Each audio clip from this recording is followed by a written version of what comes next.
Hello भैया, tenth वाले क्या हाल चाल सबका? बढ़िया? क्लास 10th वाले बढ़िया है भैया? हाँ, गुड मॉर्निंग, गुड इवनिंग जो भी बोल लीजिए। सभी लोगों को नमस्कार। लॉकडाउन में बढ़िया से पढ़ रहे हैं सब लोग, मस्ती से वीडियो देख रहे हैं। देखते रहिए और पढ़ते रहिए। ईडीएल आपका खत्म हो चुका, रियल नंबर आपका खत्म हो चुका, बार वाले नंबर्स बता दिए, कैसे पी अपान क्यू में लिखेंगे, रेशनल इरेशनल सब बता दिया। ठीक है, आज बच्चों आपका टॉपिक है पॉलिनोमियल और क्लास 10 सीबीएसई में पॉलिनोमियल के लिए पीरियड्स रखे गए हैं 4 मार्क्स। लगभग आप मान के चलो कि 6 मार्क्स का या 8 मार्क्स का ये आता है। ठीक है, छोटा सा टॉपिक है इसलिए इसका एक ही वीडियो है, इसमें आप सब कुछ समझ जाएंगे। जो पॉलिनोमियल का मतलब क्या होता है, इसके टाइप कितने होते हैं, ये सब आप क्लास 9 में पढ़ चुके हैं। और अगर नहीं पढ़ा है किसी ने या भूल गए हैं तो क्लास 9 के पॉलिनोमियल के वीडियो हमारे देख डालिए। ठीक है, आपका अपना सबका चैनल बेसिक बात, और शुरू करेंगे पॉलिनोमियल क्लास 10 के लिए। ठीक है, पॉली माने मेनी, नोमियल माने टर्म्स, जिसमें बहुत सारे वेरिएबल और अलजेब्रिक टर्म्स आपस में प्लस और माइनस के ऑपरेशन से जुड़े होते हैं, उसको पॉलिनोमियल बोलते हैं। पॉलिनोमियल के टाइप जो आपको बताए गए हैं ये क्लास 10 में भी डिस्क्राइब किया है इन्होंने। मोनोमियल बाइनोमियल नहीं डिस्क्राइब किया है, इन्होंने डिस्क्राइब सीधे से किया है कि आपका लीनियर पॉलिनोमियल, सेकेंड आपका क्वाड्रेटिक पॉलिनोमियल, और नेक्स्ट आपका होता है क्यूबिक पॉलिनोमियल, फिर आपका होता है पाई क्वाड्रेटिक। ठीक है, कोई मुश्किल वाली बात नहीं बच्चों, बहुत ही आसान है। लीनियर पॉलिनोमियल जैसा कि नाम से ही लग रहा है, इसमें जो पॉलिनोमियल लिखा होगा, जो टर्म्स लिखे होंगे, उसमें आपको कहीं भी पावर्स नहीं मिलने वाली, ना एक्स की पावर मिलेगी ना वाई की पावर मिलेगी, मतलब कोई पावर्स आपको नहीं मिलने वाली है। सीधे सीधे पॉलिनोमियल लिखा होगा, ऐसे मान लीजिए लिखा हुआ है 2x + 6, ये आपका लीनियर पॉलिनोमियल है। यहाँ पर कोई भी पावर्स आपको नहीं मिलेगी, स्क्वायर क्यूबिक कोई पावर्स नहीं मिलेगी, यहाँ पावर ना हो तो वो आपका लीनियर। क्वाड्रेटिक, क्वाड्रेटिक में बच्चों आपको पावर मिलेगी, ग्रेटेस्ट पावर जो मिलेगी वो स्क्वायर मिलेगी। ठीक है, x स्क्वायर का इसका ग्रेटेस्ट मिलेगा, जैसे मान लीजिए x² + x + 3, इस तरीके से पॉलिनोमियल आपको मिलने वाला है, जहां पे डिग्री उसकी 2 होगी। राइट, उसके बाद बच्चों क्यूबिक, क्यूबिक का मतलब यहाँ पर ग्रेटेस्ट डिग्री क्या होगी बच्चों? क्यूब होगी। बहुत बढ़िया, ठीक है, यहाँ पर क्यूब होगी, देखिए हाईएस्ट डिग्री क्यूब, तो क्यूबिक पॉलिनोमियल हो गया। बाई क्वाड्रेटिक, बाई क्वाड्रेटिक का मतलब बच्चों 2 का इसमें मल्टीपल आएगा, ग्रेटेस्ट आपकी 4 हो सकती है। ठीक है, ये आपके कुछ टाइप्स हैं जो आपके में डिफाइन किए गए हैं, लेकिन आपको ज्यादा इसमें ध्यान देने की जरूरत नहीं है, ज्यादा माथापच्ची करने की जरूरत नहीं है, क्योंकि हमारे पास 2 चीजों की स्टडी आपके इस चैप्टर में है, एक तो क्वाड्रेटिक और एक क्यूबिक। ठीक है, चलिए देखते हैं क्या है, क्या स्टडी है, कैसे समझाएंगे। ठीक है, तो देख लीजिए क्वाड्रेटिक पॉलिनोमियल की हम बात करेंगे। सबसे पहले क्वाड्रेटिक पॉलिनोमियल की बात करेंगे, तो क्वाड्रेटिक पॉलिनोमियल का सबसे पहले तो आपको स्टैंडर्ड फॉर्म समझ लेना है बच्चों। क्लास 10 की हैसियत से आर.एस. अग्रवाल और आर.डी. शर्मा दोनों में स्टैंडर्ड फॉर्म को डिफाइन किया गया है। आप देख लीजिए क्या होता है, ax² + bx + c। ठीक है, ये आपका क्वाड्रेटिक पॉलिनोमियल का स्टैंडर्ड फॉर्म है। यहाँ पर a क्या है बच्चों, मैंने आपको बताया था, कोफिशिएंट ऑफ x²। कोफिशिएंट का मतलब होता है x² के साथ जो न्यूमरल लगा होगा, न्यूमरल माने जो गिनती लगी होगी। ठीक है, 2 3 4 5 and so on। x यहाँ b क्या है बच्चों, ये कोफिशिएंट ऑफ x। ठीक है, और c क्या है, ये कांस्टेंट टर्म है बच्चों, इसके साथ ना तो x होगा ना y होगा, कुछ नहीं होगा, अकेली लिखी होगी। एक एग्जांपल में लिख देता हूँ, मान लीजिए लिखा हुआ है 2x² + 5x + 6, इस तरीके से। तो यहाँ पर बच्चों a क्या होगा, 2 होगा, b आपका 5 होगा और c आपका 6 होगा। जरा एक चीज और ध्यान दीजिएगा, ax² + bx + c एक स्टैंडर्ड फॉर्म है, और मान लीजिए कि आपके पास इक्वेशन दिया हुआ है x² + 6x - 3।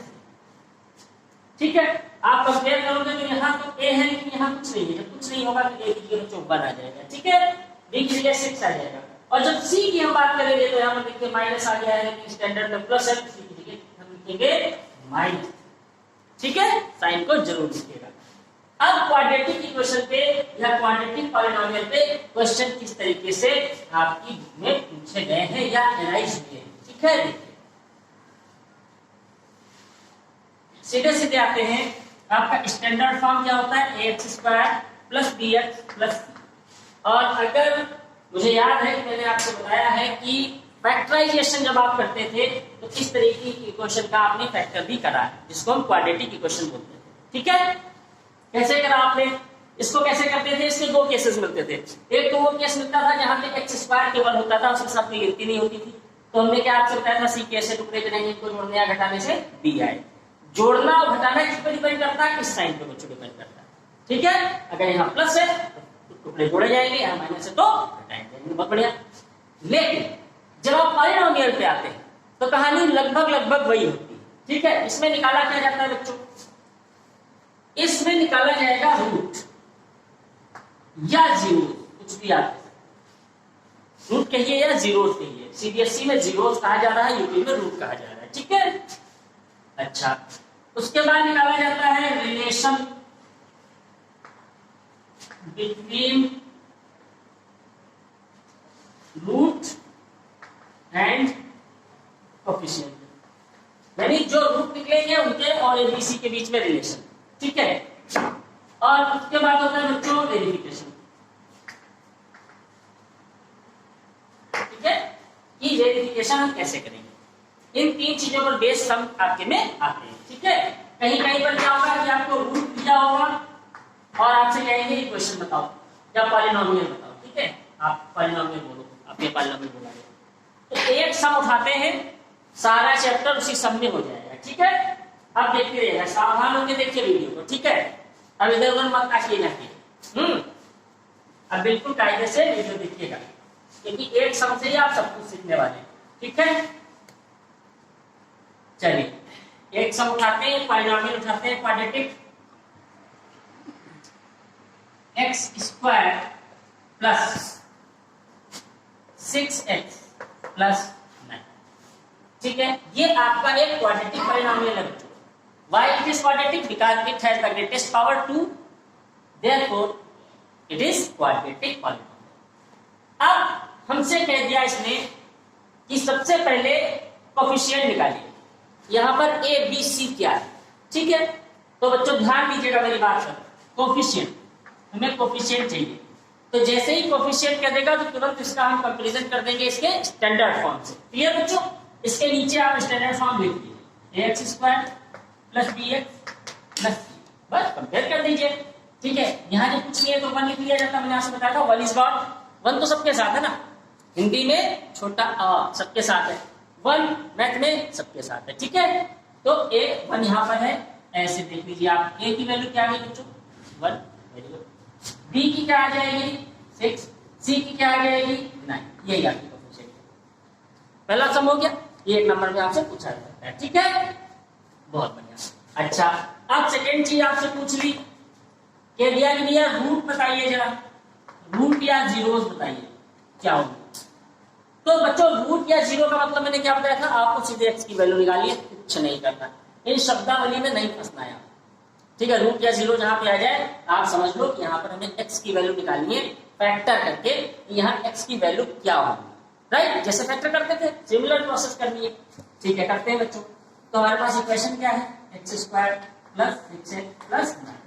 देखिए यहाँ पर 9 है ना कांस्टेंट, तो हम 9 के ऐसे टुकड़े करेंगे जिनको ऐड या सब्ट्रैक्ट, ऐड और सब्ट्रैक्शन को कौन सा डिसाइड करता है, ये साइन डिसाइड करता है। अगर यहाँ प्लस है तो टुकड़े ऐड किए जाएंगे, यहाँ माइनस है टुकड़े घटाए जाएंगे। तो 9 के हम दो ऐसे टुकड़े करेंगे जिनको ऐड करने से 6 आ जाए, 3 3 9 and 3 plus 3 is equal to 6। बहुत बढ़िया, तो 6 ये क्या लिखेंगे 3 प्लस 3 लिखेंगे। आप लोग होशियार लोग हैं, जल्दी जल्दी समझ रहे हैं, बहुत बढ़िया। तो 3 प्लस 3 लिखा, x बाहर लिखा 9। अब आप इस पॉलिनोमियल को 0 के बराबर रख सकते हैं। ठीक है, बहुत बढ़िया। चूंकि हम फैक्टर नहीं कर रहे, हम x की वैल्यू निकालने जा रहे हैं, रूट ऑफ दिस पॉलिनोमियल निकालने जा रहे हैं, तो हम इसको 0 के बराबर लिख सकते हैं। ठीक है, चलिए फिर नेक्स्ट सिस्टम में x को अंदर इंट्रोड्यूस कीजिए, ब्रैकेट खोल दीजिए, ये अंदर इंट्रोड्यूस हो गया, ब्रैकेट ओपन हो गया। अब आपका वही काम बाई टेकिंग कॉमन। ठीक है, आपको बताया जा चुका वीडियो में, यहाँ से कॉमन क्या उठाएंगे, अंदर बचेगा, यहाँ से कॉमन क्या लेंगे बच्चों 3, हाँ वेरी गुड। हमने क्या कहा था, जब आप इस साइड आओगे तब आपको साइन भी देखने होंगे। अगर यहाँ प्लस है यहाँ प्लस है तो प्लस तो कॉमन हो ही गया, लेकिन हो सकता बच्चा यहाँ माइनस हो जाता, तब आप माइनस कॉमन उठाते और अंदर के साइन चेंज होते, राइट। अच्छा तो प्लस प्लस तो प्लस कॉमन, 3 से 9 कट रहा है तो 3 कॉमन, x यहाँ नहीं है तो कॉमन होगा नहीं। तो कॉमन लेने का मतलब क्या बताया था, डिवाइड करना, सब्ट्रैक्ट मत कर दीजिएगा। तो इसको आप 3 से डिवाइड करोगे 3 बचेगा, इसको करोगे तो यहाँ सॉरी x बचेगा, इसको करोगे तो 3 बचेगा। अब देखो सवाल हमारा सही है, दोनों पक्षों में सेम चीजें आ रही है, जो दोनों पक्ष हमारे बराबर आ गए तो इसका मतलब सवाल हमारा सही जा रहा है, ठीक है, इक्वल टू 0। अब x प्लस 3 यहाँ x प्लस 3 यहाँ, तो x प्लस 3 को हम बिल्कुल बाहर कर लेंगे बच्चों। तो यहाँ से x प्लस 3 आपने ऐसे उठा के रख दिया, यहाँ बच्चा x, यहाँ से x प्लस 3 को उधर फेंक दिया, यहाँ बच्चा 3। तो x प्लस 3 और x प्लस 3 ये आपके दो टुकड़े हो गए, इक्वल टू 0। अब एक एक बक्से को 0 के बराबर करते रहिए बच्चों, ठीक है, काम हो गया आपका। अब x plus 3 is equal to 0, तो x इज इक्वल टू 3 उधर जाएगा, जब ये बराबर का फुल पार करेगा इक्वल का तो साइन चेंज, ठीक है। अच्छा नेक्स्ट सेम टू सेम है, ये भी यही लाना। तो ये दो रूट आ गए बच्चों हमारे पास, -3 और -3, ये दो रूट आपके आ गए हैं इस इक्वेशन के। क्लियर हो गया, ये हमसे पूछ रहा था रूट पता करो, या जीरो भी कह सकते हैं आप। अब दूसरी चीज, क्या इनको कुछ नया नाम दे दिया जाए? सीबीएसई में तो नहीं दिया है, आईसीएसई में नहीं दिया है, यूपी में दिया है, चलिए यहाँ भी देखते हैं। जो दो रूट आएंगे बच्चों, इनको आप अल्फा बोलेंगे और बीटा बोलेंगे, पहचान लीजिए। ये अल्फा है और ये बीटा है, अब इनकी आदत आ रही है पहचाने, अल्फा एंड बीटा, ठीक है। इनको हम रूट्स बोलते हैं, zeros of the quadratic equation, ठीक है। चलिए बहुत बढ़िया, कर लिया सबने, कर लिया, मिटा दे, मिटाने जा रहे, चलिए हाँ करते रहो भैया, देखते रहो, ठीक है, नहीं तो गड़बड़ हो जाएगा ना। बहुत कुछ होना है, बहुत कुछ पाना है, कुछ होना है, कुछ पाना है, जीवन का खेल पुराना है, सवाल लगाते रहना है भैया, लॉकडाउन में जीते जाना है, ठीक है। तो अब आपके पास दो चीजें निकाली, कोएफिशिएंट निकाल लिया, रूट निकाल लिया, ठीक है। तो इसके रूट क्या निकाले थे बच्चों, -3 और -3, इसका नाम अल्फा रखा था, इसका नाम बीटा रखा था। अब दोनों एक जैसे हैं तो नाम अलग अलग क्यों है, दोनों जुड़वा बच्चे होंगे तो क्या एक ही नाम रख दोगे यार, ठीक है, नाम अलग अलग ही चीज कहते हैं। तो एक अल्फा एक बीटा हो गया। अब अगला काम क्या है, अगला काम जो निकालने को आता है, तो मैंने सब एक ही समेट दिया एक सब में। अगला काम निकालने को आता है कि अब आपसे कह दिया, सवाल को यहाँ से थोड़ा सा चेंज करें, ये कह दिया मैंने कि रूट या 0 आर -3 एंड -3 फाइंड पॉलिनोमियल। अब ये सवाल नया पैदा हो गया। अब कि आपको रूट दे दिया कि दो रूट हैं, एक -3 और दूसरा भी -3, तो मैंने बताओ पॉलिनोमियल क्या होगा, किसके रूट है। अब क्या करें, बस अब यहां से नई चीज चालू होगी बच्चों, क्या, जब हमको रूट मालूम हो, जब हमको रूट या जीरोस मालूम हो और इक्वेशन निकालनी हो, तब हम याद रखेंगे बच्चों इस इक्वेशन को, x² plus sx, x² minus sx plus is equal to 0। इसको आप याद रखिए बहुत कायदे से, x² माइनस sx प्लस, इसको आप याद रखिए, ठीक है। ये इक्वेशन है, पॉलिनोमियल है, जब हमें रूट मालूम होंगे। और यहाँ पर बच्चों s का मतलब होता है सम ऑफ जीरोस, और p का मतलब होता है product of zeros. Pen copy निकाल लो, चलते चलो हमारे साथ, ठीक है, चक्कर में पड़ जाओगे, बड़ी कठिन है लगन बनने की। तो s का मतलब सम, जीरोस का सम, इसकी जगह लिखना है, देखिए अभी निकलेगा वही ऊपर वाला जादू मंत्र होने जा रहा है। x² माइनस s की जगह सम करना है, -3 और -3 को जोड़ दीजिए, कितना आएगा बोलो, -3 हाँ -6 आएगा, बिल्कुल सही। माइनस का मतलब गिर गया यार, 3 रुपया अभी गिर गया, 3 रुपया वापस आएगा, गिर गया 6 रुपया गिर गया, -6, तो -6 आ गया, ठीक है। x बाहर कर लीजिए, प्लस p का मतलब प्रोडक्ट, दोनों को मल्टीप्लाई करना है। -3 मल्टीप्लाई हो रहा है, सुबह मैंने बताया था अगर सेम साइन मल्टीप्लाई होंगे आंसर प्लस में आएगा, ठीक है। तो त्रिज्या कितना हो गया, 9, ठीक है। माइनस माइनस जब आमने सामने टकरा जाएंगे, मैंने बताया था सेम साइन टकराते हैं तो क्या होगा, प्लस, ठीक है। x² प्लस 6x प्लस 9, यही तो लेके चले थे पॉलिनोमियल भाई लोगों, आ गया, देखा जादू। समझते रहना स्टेप बाय स्टेप। अगर जीरोस दिए होंगे तो पॉलिनोमियल निकाल सकते हैं। पॉलिनोमियल दिया था तो जीरोस निकाल लिए, पॉलिनोमियल दिया था तो कोफिशिएंट निकाल लिए। ठीक, अब लास्ट चीज नोट कर लो। नोट हो गया? नोट कर लो भैया। ओके, मिटा रहे हैं। 1 2 3 4 5 6 7 8 9 10 9 10 11। ठीक है, तो हाँ वेरी गुड। अब हम आ रहे हैं अपने लास्ट टॉपिक पे। हाँ, बात चल रही, बात आज बोलिए। अच्छा, अब हम क्या करेंगे? हाँ, अब हम करने वाले, देखिए क्या करने वाले हैं। हमसे कह रहा है कि रिलेशन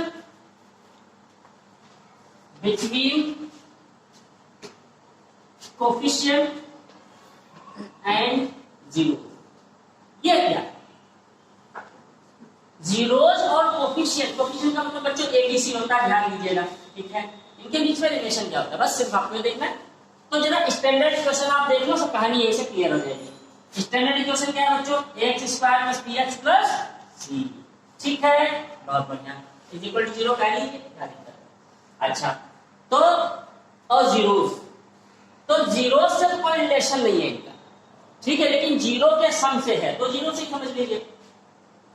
तो हम क्या करते हैं कि सम ऑफ जीरो। ठीक है, तो बच्चों जो जीरोस थे उनको हम क्या मानते थे? अल्फा और बीटा। तो सम को हम क्या लिखते थे बच्चों? Alpha plus beta. ठीक है, अच्छा, प्रोडक्ट को बच्चों क्या लिख सकते हैं? Alpha into beta. बस समझते रहिएगा। अब अगर मान लो इक्वेशन दिया हुआ है, ठीक है, और हमसे कह रहा है कि सम ऑफ जीरोस निकालो, प्रोडक्ट ऑफ जीरोस निकालो। Find out the sum of zeros and product of zeros in the following polynomials. तो क्या करेंगे? देखिए, बहुत आसान है। तो हमें निकालना सम ऑफ जीरोस। तो इसका फार्मूला होता है बच्चों, याद रखना, -b/a। याद रखना इसको। ठीक है, अब वो कोफिशिएंट आप ये बवाल मत करो, सब जानते हैं यार, b जो है इसका कोफिशिएंट x का है, माइनस यहाँ लगता ही लगता है, यहाँ होगा तो ठीक है, नहीं होगा तो यहाँ तो लगता ही लगता है। a x स्क्वायर का कोफिशिएंट है। ठीक है, हाँ, बस वही है। फिर अल्फा इंटू बीटा, ये क्या होता है बच्चों? c/a होता है। ठीक है, याद रखना है इसको, याद कर लो, है ना? हाँ, याद रखूंगा, इसको याद रखो, क्योंकि हर जगह काम आने वाला है आपके। Alpha plus beta minus b/a, alpha into beta c/a। ठीक है, ये सम हो गया, ये हो गया प्रोडक्ट। अब इसमें क्या कोई रिलेशन है? चलिए इसको भी देख डालिए। ठीक है, ये नोट कर लिया होगा। अब देखिए रिलेशन कैसे एस्टेब्लिश करेंगे। फिर से अपने सम क्या है? हमारा सम क्या था? x square plus 6x plus 9। ठीक है, हमने इसके दो जीरो निकाले थे, -3 और -3। इसको अल्फा मान लिया, इसको मान लिया बीटा। हमारे पास a यहाँ पर है 1, b है 6 और c है 9। ठीक, तो अब क्या हमें निकालना है? हमें निकालना है सम अल्फा प्लस बीटा। ठीक, क्या होता है बच्चों? तो -3 प्लस -3, यानी -3 और -3 कितना आ गया बच्चों? -6। अब बिल्कुल इसी के आगे ऐसे आप इसको बक्से में ले लो, यहाँ इंप्लाइज का साइन लगा दीजिए। अब अल्फा प्लस बीटा अपने फॉर्मूले से निकालेंगे, जो भी मैंने लिखा है। अल्फा प्लस बीटा क्या होता है? -b/a। राइट, b के लिए बच्चों कितना है? 6 है, माइनस b लीजिए। x स्क्वायर का कोफिशिएंट कितना है? 1 लिखने की मुझे जरूरत नहीं। तो देखो अल्फा प्लस बीटा कितना आ गया? 6। एक्चुअल में कितना आ रहा? ये रिलेशन होता है, relation between coefficient and roots. ठीक है, फॉर्मूले से निकाला और सही सीधे सीधे निकाला, इसी को बोलते हैं रिलेशन एस्टैब्लिश करना। ये सम का होगा, प्रोडक्ट ऐसे कर लीजिए। प्रोडक्ट का क्या होगा? Alpha into beta. तो -3 को मल्टीप्लाई करेंगे तो कितना आएगा? 9। ठीक है, अच्छा, फॉर्मूले से निकाल लीजिए, इसको बक्से में लेकर के प्राइस निकाल लीजिए। अल्फा बीटा बराबर क्या होता है? मैंने c/a। तो c बच्चों कितना है? देखो 9। a बीटा कितना है? 1 लिखने की जरूरत नहीं, देखो 9। बस इतने ही सम आपकी बुक में है। ठीक है, पॉलिनोमियल दिया होगा, रूट निकालो, रूट दिया होगा, पॉलिनोमियल निकालो। अल्फा बीटा दिया होगा, रिलेशन निकालो कोएफिशिएंट के बीच में, ये भी सम है। कर लेंगे सब लोग मजे से, बहुत बढ़िया। अभी मैं क्वेश्चंस डाल दूंगा तो आप उनको कर लीजिएगा। इतना ही पॉलिनोमियल आपके सिलेबस में है। कोई दिक्कत किसी को? कोई दिक्कत नहीं। चलिए ये आपका कंप्लीट हो गया और कल से हम लोग चालू करेंगे लीनियर इक्वेशन। ठीक है, linear equation in one variable, two variable, और इसको हम लोग ग्राफिकल रिप्रेजेंटेशन करेंगे, ग्राफ से सॉल्व करेंगे। ठीक है, जल्दी कहाँ भाग रहे हैं, धीरे धीरे तो चल रहे हैं, इतनी जल्दी कहाँ भाग रहे हैं, मजे मजे से चल रहे हैं, है ना? हाँ, बस करते जाओ फिर सवाल को। ठीक है, चलो फिर मिलते हैं। ठीक है, बाय।